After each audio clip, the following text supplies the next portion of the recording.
Hello, today we are on day 35 and it is called Where You're Going is Planned. There are many plans in a man's heart, but it is the Lord's plan that will stand. Proverbs 19:21. I thought I was going to work at an advertising agency in New York City, and I ended up a speaker and author for Dave Ramsey. I thought I was going to live on the farm forever before I moved to the suburbs. I thought we were done having kids after our 2 boys until God showed us that we weren't. I thought I knew where I was headed, but God was directing my steps somewhere better. I often think I know exactly what I'm going to do and exactly how something is going to play out. And you know what? I usually don't. I lean to the extreme of trying to control everything. I run ahead of God's plans and look back over my shoulder every now and then to see if He's still with me. Maybe you're like that too. But there's another extreme I've seen in my years of working with women. Maybe you're more like this. Instead of running ahead of God's plan to play cruise director of the universe, you do the opposite. Well, actually, you don't do anything. You sit on your couch and wait for a sign, a lightning bolt, and the angel Gabriel to appear in your living room and tell you exactly what to do. And until you get that sign, you don't move. You pray and wait and pray and wait and wonder where God is and why nothing is happening. I talked to a woman once who said, "I'm just waiting on God to show me what to do. I've been waiting 7 years, but I'm still not sure." Maybe you struggle with paralysis by analysis, so you don't do anything. Either we think we know everything or we worry we don't know enough to do anything. And ironically, both extremes wrestle with the same fear. What if I'm doing the wrong thing? Here's the good news. Your future is already planned. Psalm 139:16 says, "All the days ordained for me were written in your book before one of them came to be."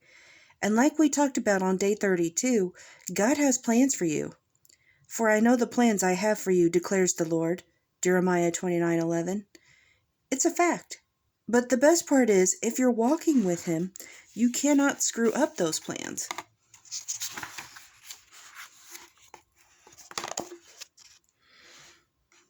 You just can't. God is asking for your participation, but neither you nor anyone else can derail what God has in store for you. This is the other part of the both and equation.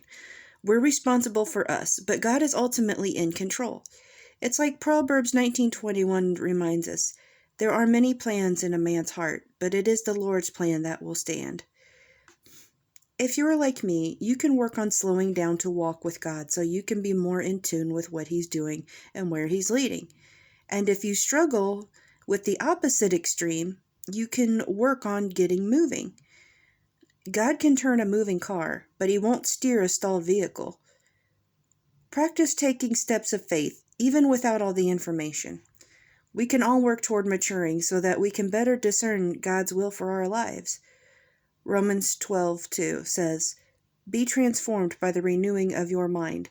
Then you will be able to test and approve what God's will is, His good, pleasing, and perfect will." We can always work toward transformation, but we can do so with the confidence that as we seek God first, we cannot screw up His plans. Whether you're trying to control everything or struggling to do anything, take heart. God's got this. He loves you, and He's in control. You can walk with Him by faith, and as you do, I promise He will not let you go the wrong way. Lisa Bevere says this beautifully, "If you think you've blown God's plan for life, rest in this. You, my beautiful friend, are not that powerful." Amen to that. Reflection and prayer. Which extreme do you lean toward? Controlling everything or paralysis by analysis? How does it shift your perspective when you realize that God has plans for you, and the Bible tells us His plans will prevail? Spend some time in prayer today listening. Don't feel like you have to talk and be scared of silence. Give God space to speak about His plans for you. It might be uncomfortable, but it might just end up being the very best part of your day. Remember, we have ears, but will we listen? All right. Thank you for watching today's video. It's called Where You're Going as Planned. And tomorrow we will do day 36. So this is Miss Lottie Doll saying ta-ta for now, and God bless.